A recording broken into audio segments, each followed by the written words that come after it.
I literally was sitting there thinking, okay, when I lived in Georgia, or, my old me would have thought this, but the new me truly believes this. And it was like the opposite ends, how their questions, it's like that scale, from one side to the other.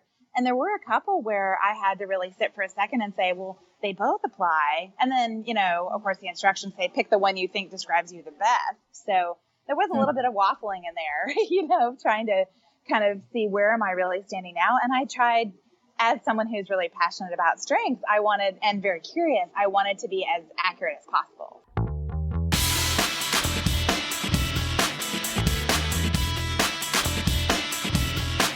Hey everybody, welcome to another episode of the one, the only, the greatest podcast on the planet Earth. That's right, folks, Thematics. My name, as always, is Andy Sokolovich. I'm a Gallup certified strengths coach and the owner of a coaching practice called UnleashStrengths, nestled right here in the small Midwest town of Clinton, Iowa. Thematics is a podcast series created to highlight the massive impact the Clifton Strengths Finder assessment has had on now over, it's 12,941,039. I was prepared. I was prepared today, Grace. So I distracted myself by swapping around windows here. So for more information or to schedule an interview for yourself, that's right, you too can be on Thematics. All that we ask is that you love your themes, you love the concept of strengths-based development, and you want to talk about. Go ahead and shoot me an email, andy@unleashstrengths.com. Give me a ring, 815-441-2219. Be sure to cruise on over to unleashstrengths.com. Hit that subscribe button, and in doing so, you will receive a free copy of our ebook, 5 Steps to Kickstarting Your Top 5, written by yours truly. My co-host, the one, the only, now with no food dyes and less preservatives. That's right. The Grace LeConte. Grace is the owner of LeConte Consulting, and you can find more about Grace at LeConte, that's LACONTE, consulting.com. Grace works hard to provide strengths-based training to management teams and groups. Grace, what's happening? What's happening? I am so excited to have just released my first ever ebook. Nice. It is live, and you can, our listeners can find it at theminimalistmanager.com. But what this was basically a compilation of my story, my experiences in starting a challenge to try to become more minimalist thinking in how I work as a manager. Because most managers are totally stressed out, and many of them suffer from depression, from anxiety, from broken relationships with their family members even. And I've struggled with this for years in different roles that I've had. So I tried something new, and it just totally changed the way that I see things. So I wrote a book to explain it. It's only $2.99 right now, and you can find it at theminimalistmanager.com. Theminimalistmanager.com. I'm just happy I said that correct. We'll make sure we put a link to that in the show notes. And I am excited to read that because even though I do not manage anybody anymore since I'm out of the military, all of those things that managers suffer from, I suffer from them too. So I'll throw myself in that category, and I'm sure I'll get a lot out of your ebook. So congratulations. You can officially call yourself a self-published author. I am a self-published author. But I am also really interested to hear from our guest today because I'm on the same side of the ocean as she is. I should say there's an ocean between us, but we are on the same side of the continent in the United States. You could throw a bottle in the Pacific and maybe she would get it. You're way over there, but I could kind of see you, Stephanie. If the tides were just right. So that's right. Stephanie Rogers is on the other end of this call, and we asked her to come on here and be a guest on Thematics because she's got an interesting story. And she lives in Hawaii, which is interesting in itself. So Stephanie, who's at a coffee shop right now because her internet was all wonky at the house, she had to cruise on down to the local coffee shop and grab herself a double espresso. So you should be lively for this interview. So Stephanie, how's it going? Tell us about who you are and then reveal your top 5. Hi, Andy. Hi, Grace. I'm so glad to be here with you guys, and thanks for the great intro. Yeah, so I'm actually on the island of Kauai, which is part of the Hawaiian Islands here. And so for me, I actually decided to retake my StrengthsFinder test because I had taken it for the first time about 9 years ago when I worked in a corporate job back in Atlanta, Georgia, where I lived off and on for about 30 years. And 9 years ago, I had context as number 1, individualization as number 2, arranger, woo, and responsibility. And when I retook the test this week, I came back with number 1 as maximizer, number 2, positivity, 3, empathy, 4, input, and 5, strategic. And so I was very intrigued myself with that tremendous shift, in my top 5. Yeah. Well, how do you feel like you relate to this new top 5 of maximizer, positivity, empathy, input, and strategic? I feel like those are right in line with me where I am in life right now, and that I've gone through a lot of life changes in the 9 years. I had worked for about 20 years in corporate America and a lot of project management jobs. I've done a lot of training and development and delivery, but always in a corporate setting. And I also had a lot of codependent relationships in the past. And I made some big decisions and big changes in my own life and put my house on the market in Atlanta and decided to sell that back in February of 2015 and just leave corporate America and start my own coaching practice, doing life and career coaching, and also using strengths as a basis for my coaching, even though I'm not a certified strengths coach yet, but that's something I'm really interested in pursuing. But anyway, so I left Atlanta back in February, and at the time, I wasn't sure where I was going to move full time, but I knew that I wanted to leave Atlanta and have a change of scenery. So I really feel like my strengths as they came back this time really fit in with where I am right now, especially around maximizer and positivity. Yeah, but I was interested. The one that I always loved the best out of my old strengths was woo. And Andy, I know we share that strength. And so I was actually somewhat sad to see that fall off of my top 5. But it just moved a little bit down the list. Now it's at 12. Well, and that's what, through coaching, I kind of have found. I mean, we all have all 34 talent themes. So it's not like that top 5 is you and those lesser talents that float down bottom of 33 and 34 don't exist. We all have them. It's just about how aggressive we use them, I guess, a majority of the time. And then we do see a lot that when there's major shift changes in our life, our priorities, and for you to sell your home in Atlanta in a corporate world and move to Hawaii or the Hawaiian Islands, that is a drastic change. I'm sure your lifestyle not only is a little bit different, but the whole atmosphere that you're in right now, I'm sure, is completely different. Talk to us a little bit about that transition. You can reveal why it took place, if it was just a way for you to kind of find, a new version of yourself, and then tell us a little bit about what your transition was like now living in the Hawaiian Islands. So I was very, when I worked in my corporate job, I very much took on a lot of responsibility in my role. And I was in a global role doing knowledge management work. And even though I only directly managed a few people. I had a team in India that I worked with, but it was a very fast-paced environment, and I spent pretty much 8 to 9 hours a day sitting on my computer on conference calls, so I really wasn't taking good care of myself. I was spending a lot of time taking care of other people, whether it was at work or also in my personal life. What I realized, and I love to travel. My degrees from school are international studies and Russian language, and I had actually lived abroad in Moscow, Russia when I was in college. I spent my junior year in Russia and went back in my 20s. And I realized I'd been in Atlanta for, almost 30 years of my life. And I felt like it was time, just to get out and see more of the world and broaden my horizons and meet more people. And I also felt that for me to start my coaching practice and take better care of myself, that a geographic separation would be helpful, for me just to live in a whole new place where I could essentially get a fresh start while still staying, of course, in touch with my friends and family back east, back in Georgia, but just having that fresh start.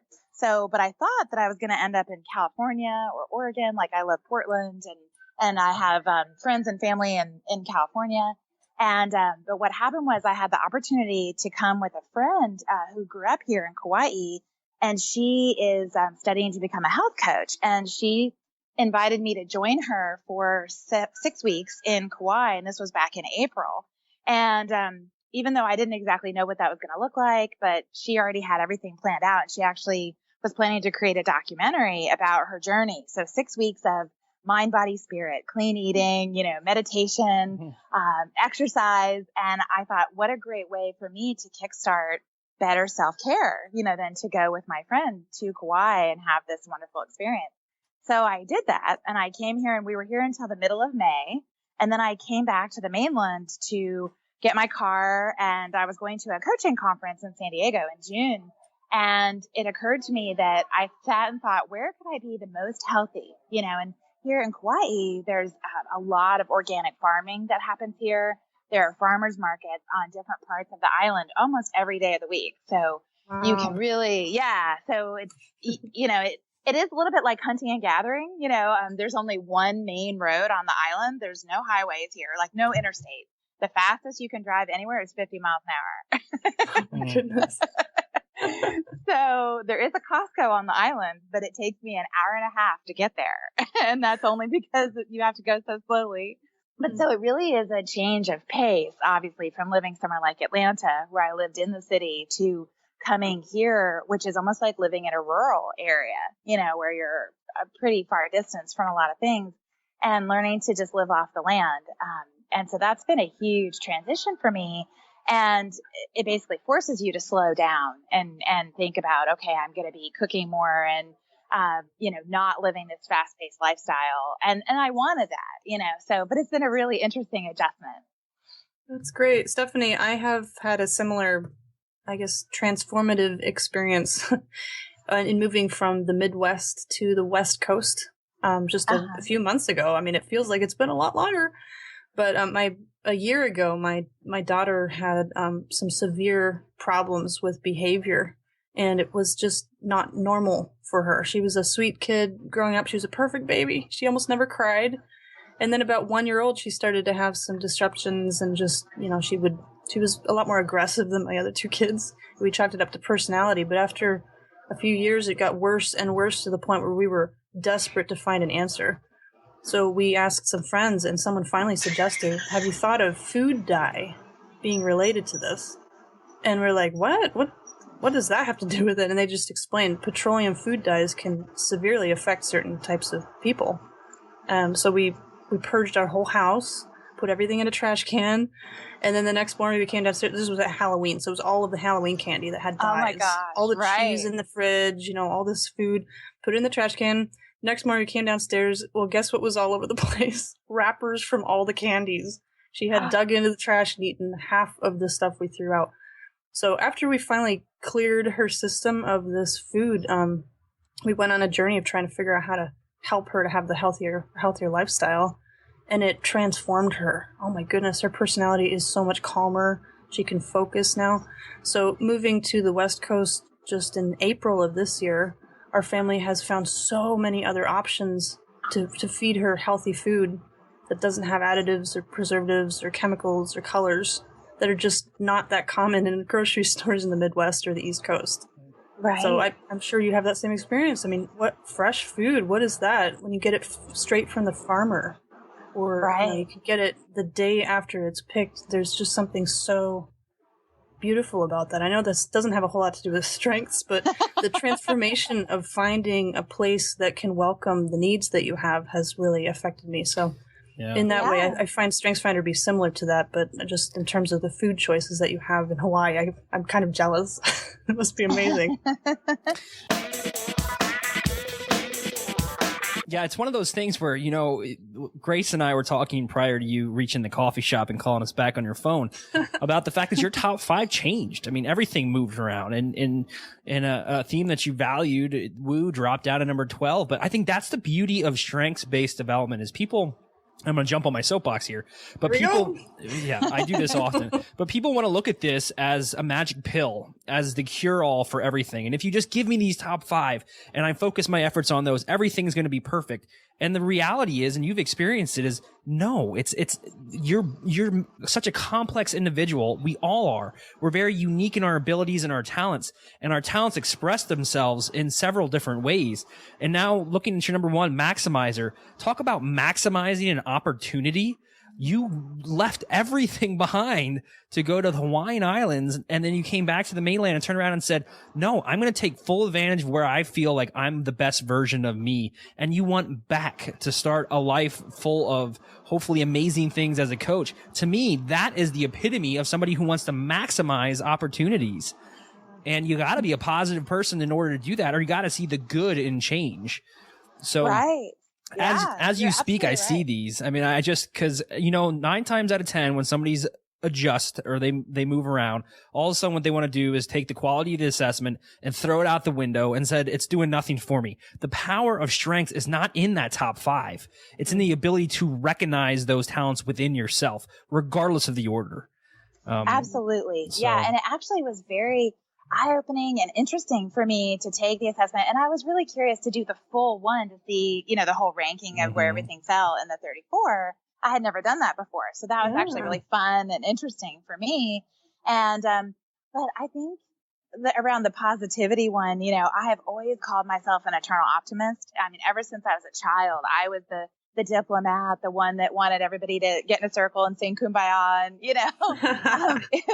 even in my family, I have an older brother, and I was always the calm one that was trying to, be, like I said, be the diplomat all the time and help people be happy.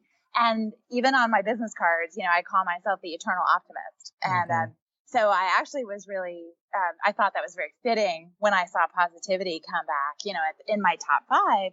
And having listened to your podcast from last week with your guest that talked a lot about empathy, and a lot of what she was saying really resonated with me. And so I wasn't surprised at all when empathy came up number 3 for me now.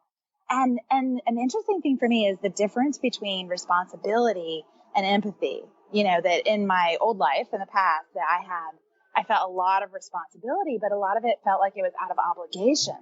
So instead of being, empathizing and using empathy or helping, connect with people on a basis of empathy, it was more this doing things out of obligation, which is not the same thing, at all. And so that's been really interesting for me to think about. Yeah, that's a huge insight because I just had that same experience today. It's so cool that we're doing this broadcast today because I sat down and it was,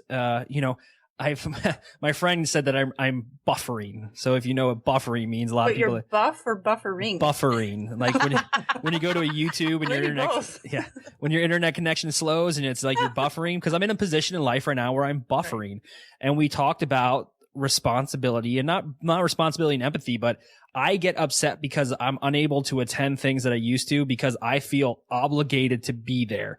I have a deep-rooted responsibility to be there. Although the things that I'm truly passionate about, I have empathy for. I have a desire to get involved because I feel like it's going to make a difference or it's going to change somebody's lives. Recording this podcast, I never feel like when I sit down behind this microphone, like I'm obligated to do it.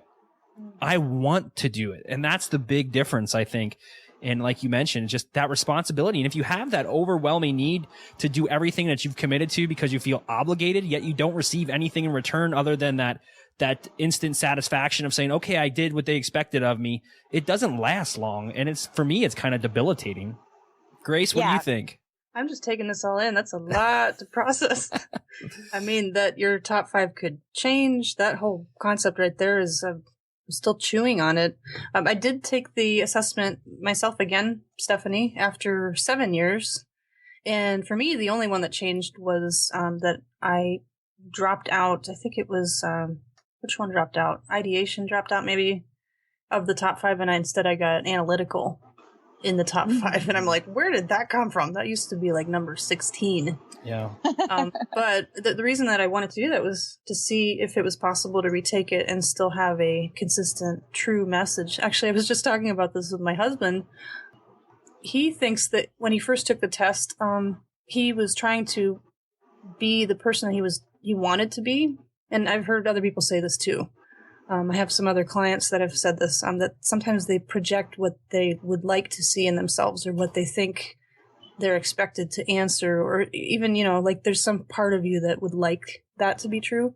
Right. And if we're honest, I mean, it's so hard because you can't really, it's hard to take this test again once you know more about yourself, because then you end up kind of guiding it. But if I mean, obviously there is another way to do this though. If you do take it out of curiosity, a lot of times I think we can, if we're really honest with ourselves, the answers can really show a lot about how far we've come to develop certain parts of the way we think. Yeah. So it sounds like that's happened for you, Stephanie. That's exactly right, Grace. That's exactly what happened for me. I sat down and took it yesterday, and it was interesting that some of the questions that came back, or, when I was looking at the question, I'm like, wow, I literally was sitting there thinking, okay, when I lived in Georgia, or, my old me would have thought this, but the new me truly believes this. And it was like the opposite ends. You know how their questions, it's like that scale, from one side to the other. And there were a couple where I had to really sit for a second and say, well, they both apply. And then, of course, the instructions say, pick the one you think describes you the best. So there was a little bit of waffling in there, trying to kind of see where am I really standing now. And I tried, as someone who's really passionate about strengths, and very curious, I wanted to be as accurate as possible. So I really, people will try to game assessments, of course, and say what they think the system wants them to say so they get the outcome they want to get. You really want to be woo, right? I really want that word associated with me. Well, and I'll tell you a funny story actually about Maximizer. So, I think people, and I know you guys have talked about this on, with other guests on your podcast about how certain talents or strengths have certain connotations that come with them. Sometimes, people have certain meanings that they associate with it. So when I was in my corporate job, there was someone who I worked with who was a maximizer, and she was a leadership person on our team. And we all used to say that she could squeeze blood out of a diamond. Like, she was the person who was constantly expecting more out of everybody. And we all felt stressed out dealing with her. And we always used to say, oh, she's a maximizer. And it was kind of this not necessarily positive, connotation. So when that came back for me yesterday as my number one strength as maximizer, my initial reaction was actually, oh, how could that be me? But it was because I was like connecting it to that old memory. And I went and looked at the description, now of what that really means as in our strengths-based world as a maximizer. And it actually does absolutely apply. And Andy, for all those reasons that you were saying, I'm all about maximizing opportunities and seizing the day, or, trying new things to maximize the potential of a situation, or helping other people come together and maximize their talents or see themselves in that way. Yeah. And Stephanie, you did mention in an email that you sent that your number 34 is deliberative, and that did not surprise you at all. Do you care to build on that a little bit? Sure. Yeah. That one of my goals for 2015 and part of my thought process around leaving Atlanta was that I really wanted to get back in touch with my intuitive self, and my intuition. When I was young, I felt very connected and very intuitive. And then I feel like over the years of, public school system and then, going into a corporate job, that I felt like that intuitive sense had sort of been beaten out of me. And so this year I said, okay, I really want to focus on getting back in touch with my intuition. And so when I looked at the description of deliberative and how it's so, thinking everything through, analyzing all of the risks to every situation, and, just being very cautious and careful in your choices, that's basically the polar opposite of where I am in my life right now.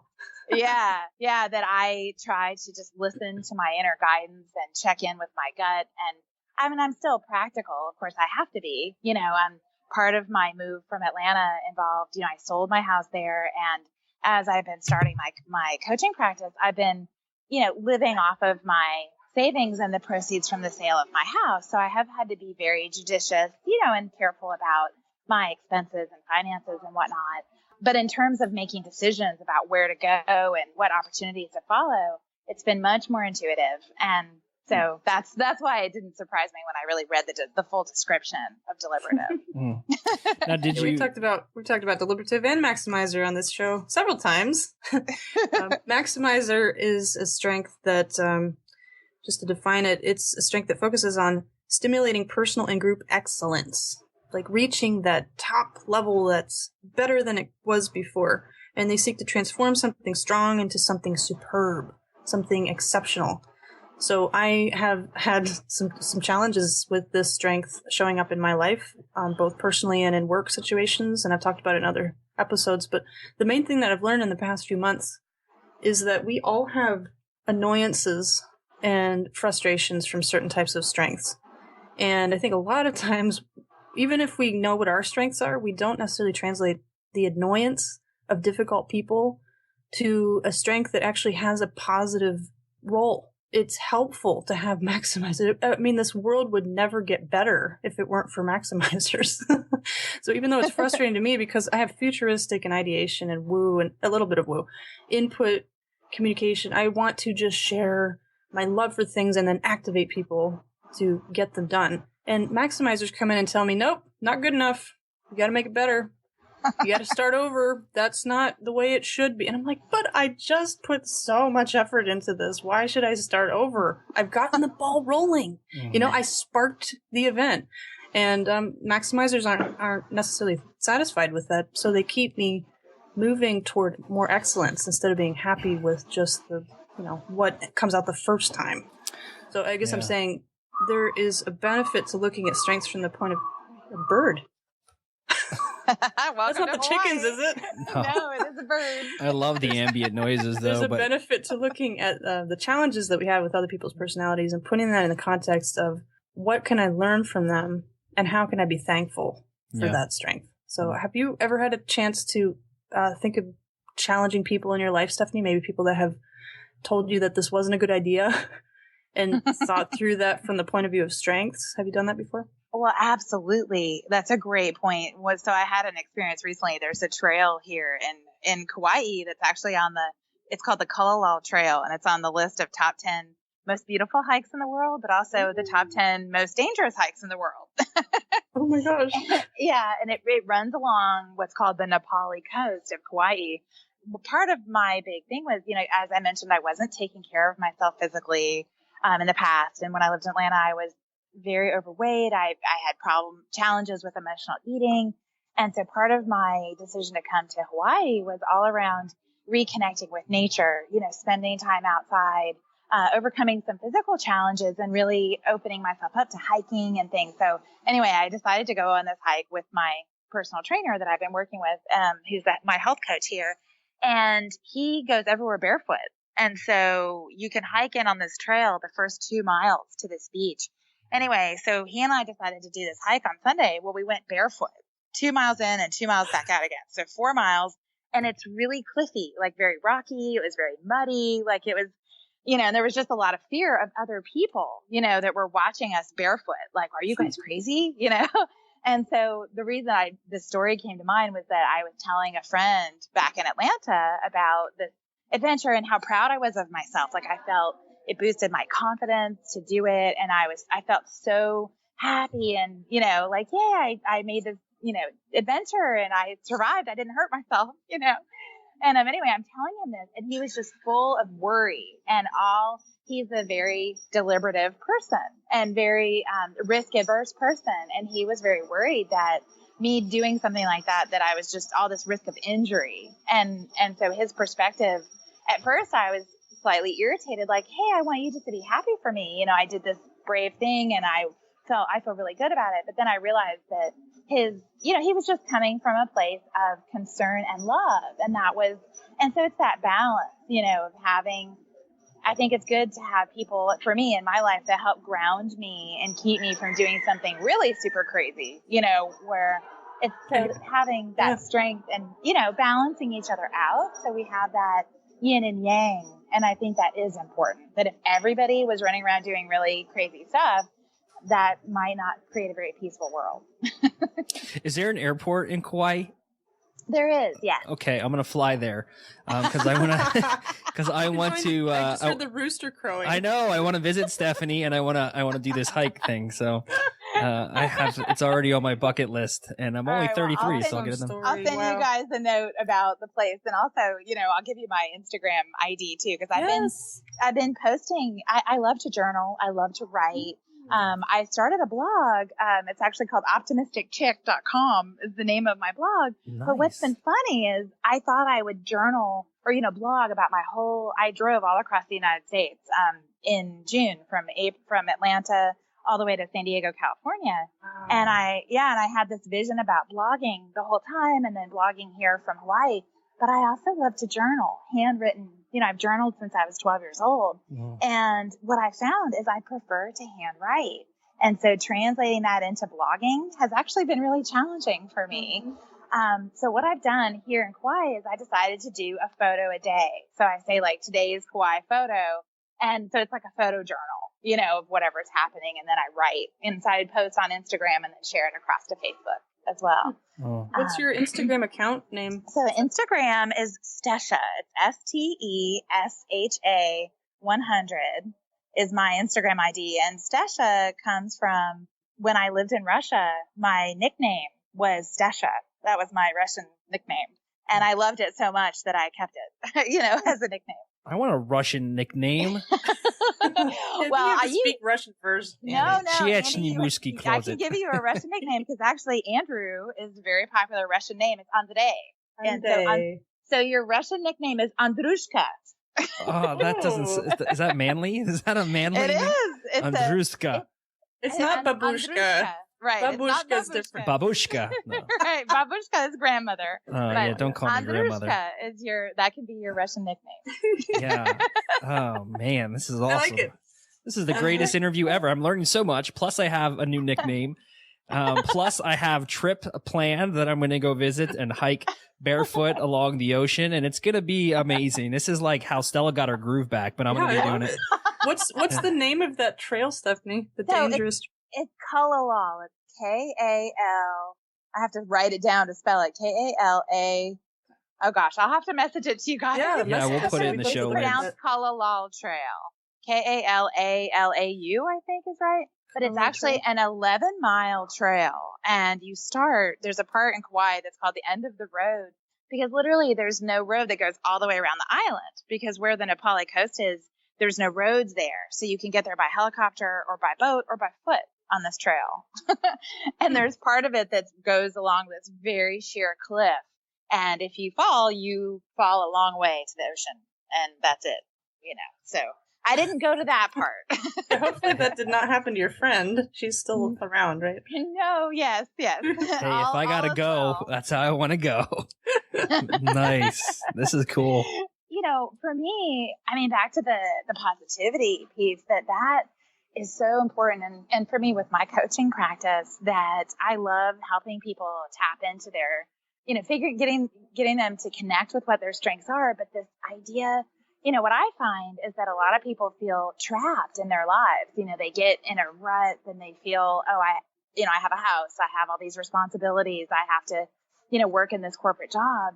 But really they have these talents and strengths that if they could find things that made them more happy, back to how Stella gets her groove back, right? Mm-hmm. This idea that if you are excited about, at least 50% of your day, I remember reading some of the Marcus Buckingham stuff, earlier.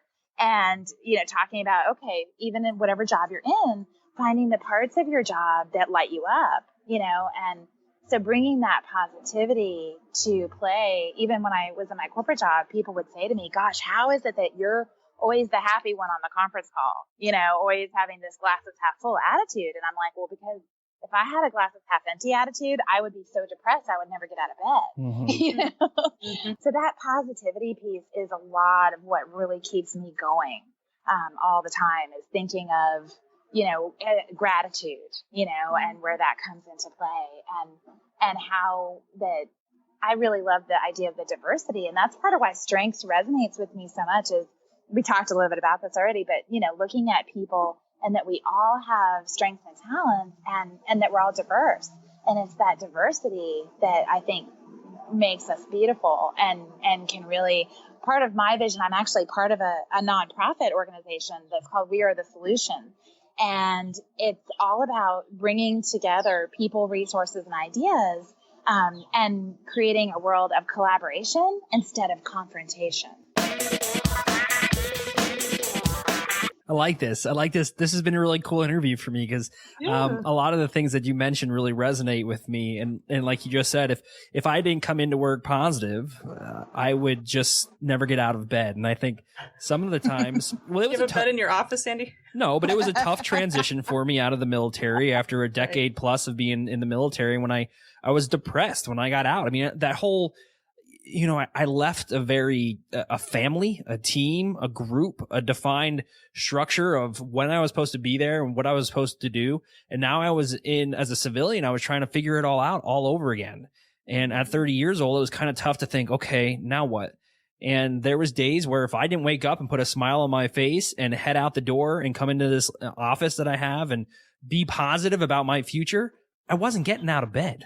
Right. And sometimes those days existed where my wife would say, come on, if you want to build a business, if you want to do all this stuff, you got to go out there and do it. And just the fact that I was so depressed, it was hard for me to get that done. But once I developed, and this is why I'm so passionate about StrengthsFinder, is because, like you said, it's diversity. It's not about the assessment. It's not about it's the concept of strengths-based development and the theories behind positive psychology to let everybody know, take some time and think about what you are good at. Stop worrying about everybody else. Look into yourself and start building a better version of you. That's why I like the assessment, and that's why I like StrengthsFinder. Grace and I have had this conversation time and time again where I'm not married to the 34 themes. I'm married to the bigger picture, the 10,000 foot perspective of being able to slice out that time of day and think about who you naturally are. And that's what I get excited about.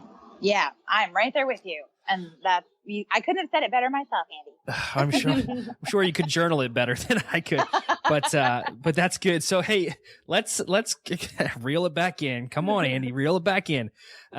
So what advice, as you become a coach and you use strengths in your practice, and you tell people about this assessment out there called the StrengthsFinder, the Clifton StrengthsFinder assessment, what would be one thing you would share with somebody, kind of an action step to do as soon as they receive that top 5? How do they start to now make this part of their life? That's a great question. And I've actually faced that with a coaching client that I had back in Atlanta who, it actually took some convincing to get him to take the assessment, and I find this happens quite often that people say, oh, I've taken every assessment out there and I don't want to do that. And so just trying to get them to be open-minded. So with this person, he took the assessment and then looking at those top 5, but helping convey, okay, as you said, Andy, this doesn't mean you don't have any other talents. This is the top 5 out of all 34. And what I try to do is encourage people to sit down and journal about it in whatever way works for them, whether that's writing something or typing something out, but looking at where in your life have the examples of these strengths appeared for you, like in the past 6 months, or thinking about if you could have the ideal career environment, because especially a lot of what I do is around career coaching, helping people get unstuck, from where they are. So using their strengths as a way to help them catapult past that stuck place and saying, okay, looking at what's involved with these top 5 strengths and spending that time going inside, and being introspective to look at how those strengths apply to where they are right then and how they could apply them to get where they want to go in the future. And I think just goal setting around that and, coming up with an action plan. As we said, it's like people think, oh, it's a silver bullet.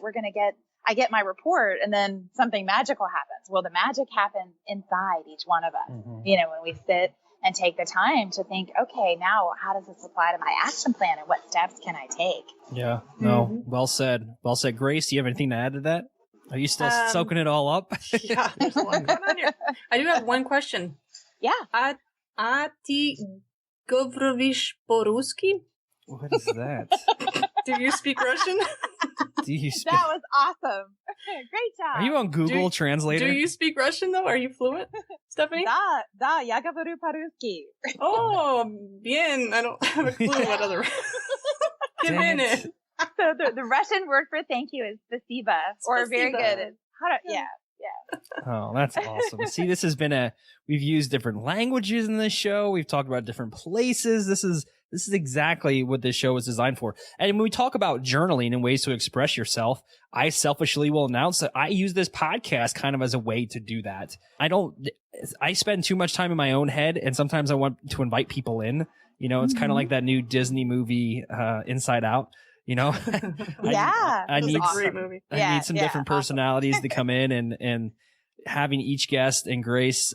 I love that interaction, and I'll never stop doing this because there's times where I have these really rock solid interviews just like this one where I realize, like Stephanie, you're going to be an amazing coach. There's no doubt about it. You've lived it. You've walked the walk, and now you can help others. So I really wish you the best of luck moving forward.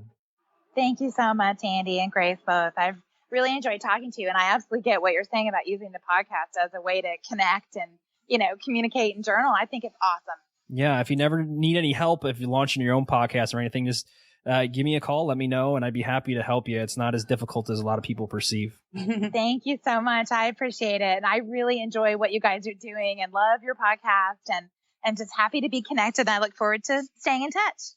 Yeah. Likewise. Grace, you got anything before we close this out? I'm excited to check out your website, Stephanie. Is it what was the name of the website again? Yeah, so my blog is called Optimistic Chick. Optimistic Chick with a C, right? CHIC? Yeah, right. CHIC. And then Instagram is at Stesha, so STESHA 100. And and those are and I'm also on Facebook, just as Stephanie Rogers. But so I'm happy to connect with everyone, and really excited too about my own strengths journey in terms of continuing my coaching practice. So thank you guys for your ongoing inspiration. Yes, it was so wonderful to have you as our guest on the show. Thanks. All right, everybody. As always, this is your host, Andy Sokolovich. And Grace, would you like to sign off? Say something really quick before we leave? I love being on the show. I can't wait to continue adding more episodes, but most of all, I'm just so appreciative of the guests like Stephanie coming on and sharing their experiences with us. It completely brightens my day when I get to hear it. Yeah, it's been an amazing journey. And you too can follow along. Be sure to subscribe to this podcast on iTunes. Just go ahead and visit UnleashStrengths.com/iTunes. You can also subscribe through RSS and other ways. All those links are on our website. I'm not going to exhaust some broadcast time talking about it. But you can subscribe at Unleash Strengths and get that free ebook, 5 Steps to Kickstart Your Top 5, written by yours truly. All right, everybody. Until next time, like I always say, stay addicted.